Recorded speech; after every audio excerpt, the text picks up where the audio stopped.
Hello, welcome back to my channel. J'espère que tout le monde va bien. Aujourd'hui, case numéro 8 du calendrier de l'Avent, car nous sommes le 8 décembre. Ça passe super vite, ça fait déjà plus d'une semaine qu'on est ensemble tous les soirs. Aujourd'hui, j'ai tenté de changer de mode au niveau de la caméra, enfin de l'appareil photo de mon téléphone. Je sais pas si ça rend mieux. D'habitude, je suis en cinématique, donc ça rend le derrière flou et moi un peu plus net. Je sais pas si la qualité sera meilleure. Vous me direz. Hier, vous avez eu le droit à mon top 10 de mes chansons de fête de fin d'année. Ce qui paraît assez évident, c'est qu'aujourd'hui, vous allez avoir mon top 10 de mes films de fin d'année. Et évidemment, je compte sur vous pour vous abonner, pour aimer et pour commenter #Sidoki, #Vlogmas. Et vous allez me balancer votre top de films de fin d'année. Comme ça, on pourra partager. Si ça se trouve, il y en a que je connaîtrais pas, tout ça, tout ça. Commençons par le premier. La saga Harry Potter. Le 1, parce que je trouve qu'il fait encore plus Noël, parce que c'est là où on rentre dans le thème, c'est là où on entend cette douce mélodie, vous-même vous savez. Est-ce que j'ai vraiment besoin de faire le topo? Si je dois vous expliquer en 2022 ce qu'est Harry Potter, soit vous n'aimez pas, soit vous êtes beaucoup trop âgé, soit beaucoup trop jeune, ou alors que vous avez vécu dans une grotte pendant 20 ans. Leviosa, non Leviosa. Un peu comme si vous me disiez, le Titanic, ça parle de quoi? La croisière s'amuse, mais ils en ont fait un film. Second film, Love Actually.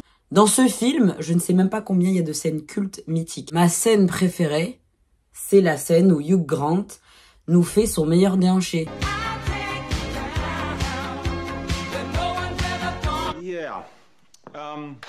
Mary, I've been thinking. Troisième film totalement dans l'univers de la féerie et dans l'enfance, Narnia.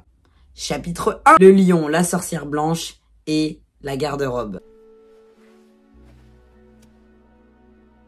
Quatrième film, The Grinch, avec Jim Carrey. Cet homme, il est absolument incroyable. Oh.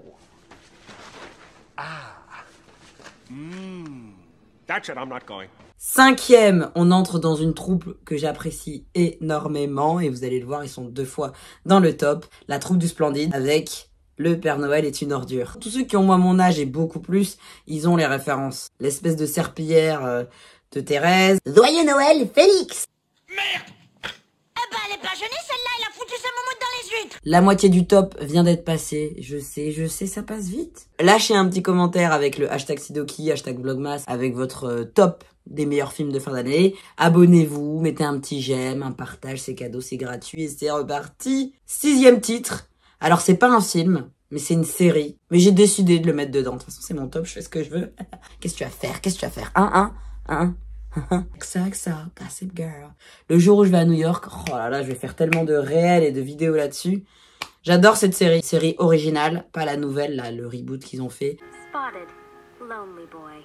Can't believe the love of his life has returned. Petit sondage, est-ce que vous êtes pour ou contre les reboots des séries, donc le fait de refaire une série version 2.0? On retape dans l'enfance, on retape dans l'imaginaire collectif, on retape dans le Disney. Pardon, Fox, qui après s'est fait racheter par Disney. Anastasia. Loin du froid de décembre. Once upon a December. C'est là que vous voyez, je suis autant éclectique dans mon style de film que dans mes styles de musique. Je ne sais pas si beaucoup de gens ont la référence, mais c'est un film que j'adore personnellement. J'aime les actrices qui sont dedans. 8 femmes, il s'appelle. Et dedans, mais juste pour que vous ayez une idée du casting de qualité. Emmanuel Béard, Catherine Deneuve, Isabelle Huppert, Virginie Ledoyen. Si ça continue, je décolle ma tête. On a une histoire un peu à la Cluedo, c'est tout. Je ne dis rien, parce que si vous l'avez jamais vu, allez le voir. Nouvelle femme de chambre. Bonjour Louise. Bonjour mademoiselle.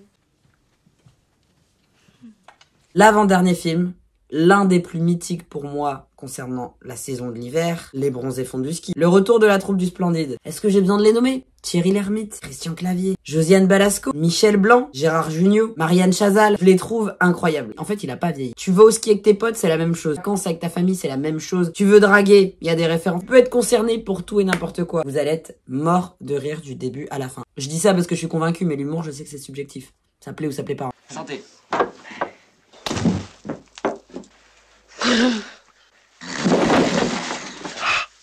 Et enfin, pour terminer, j'adore ce film parce que je le trouve très touchant.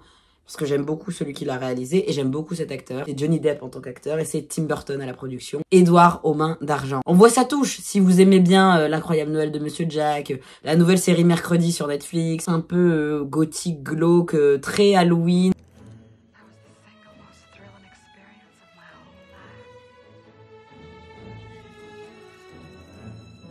Que ce soit ici, Charlie et la chocolaterie, Pirates des Caraïbes, au niveau de la filmographie, je pense qu'il n'a plus rien à prouver.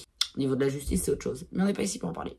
J'espère que ce top 10 de mes films préférés de fête de fin d'année vous a plu. Moi, j'ai apprécié le faire et je vous sors ça dès que je peux. De toute façon, on se voit tout à l'heure sur les réseaux. On se dit à demain. Mouah.